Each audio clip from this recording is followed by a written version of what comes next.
Hi, everybody. Welcome back. It's nice to have you here. This is One Dark Night by Hannah Richell. On Halloween, a group of teens go to an area called Sally in the Wood, a local road that's said to be haunted by a murdered girl. The next morning, one of them is found dead and laid out strangely.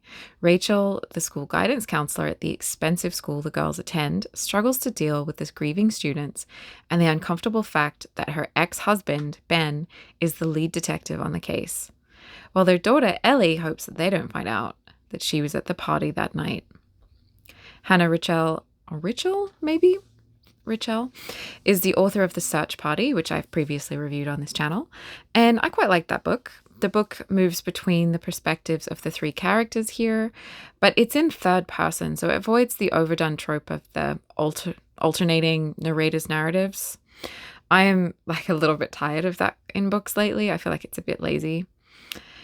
The book could be comfortably called a domestic thriller or a mystery, and the tone is it's definitely dark academia, which is lent to it by the school setting and the locations in the woods and the ghost stories that surround it, which is all nicely woven in.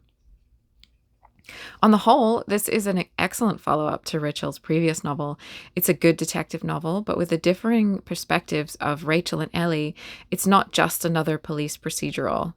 The three different plot lines were very interesting to me. Each person had different pieces of the puzzle, and they were used really well to drop a little, plot point and clue just at the right time along the way, which kept the intrigue going for me. I liked the complication that Ben and Rachel's strained relationship added to the story too, as uneasy co-parenting dynamics. It rounded out the story and the characters a little bit, making it just a little bit more dynamic for me. As the book progresses, there are a few misdirects and red herrings, especially towards the end, which I always really love. I find that really fun.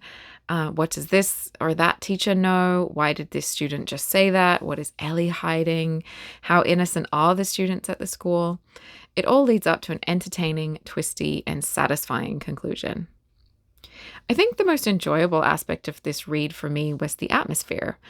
As I was reading this one, it was late October, it was raining outside.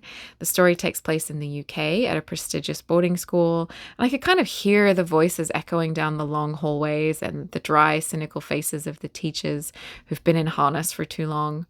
The story of the road called Sally in the Woods felt very British to me. When I lived in the UK, there was a funny road like that near me that there were plenty of ghost stories about.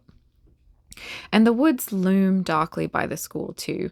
Had almost a gothic vibe at times, and it was great. Loved reading it with the rain falling outside. So to be a little more critical, perhaps, it's not a hugely original story. I don't think domestic thrillers or a lot of, the sort of genre novels these days are very original very often. Here we have the mean girl trope, the absent wealthy parents, while the more poor parents love their children more. I feel like that's kind of such a cliche at this point. An environmentally obsessed teen, a red pill YouTuber, kind of ticking all those boxes.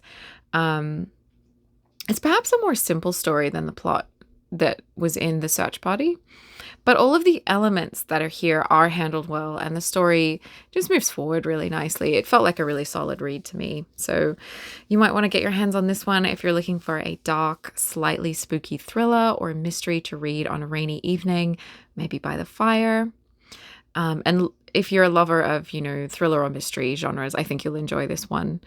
And thank you to Simon and Schuster Canada, who gave me the ARC of this book to review and share with you guys.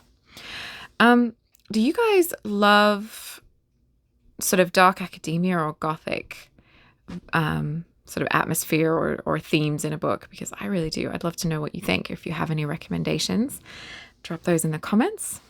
And thanks for watching.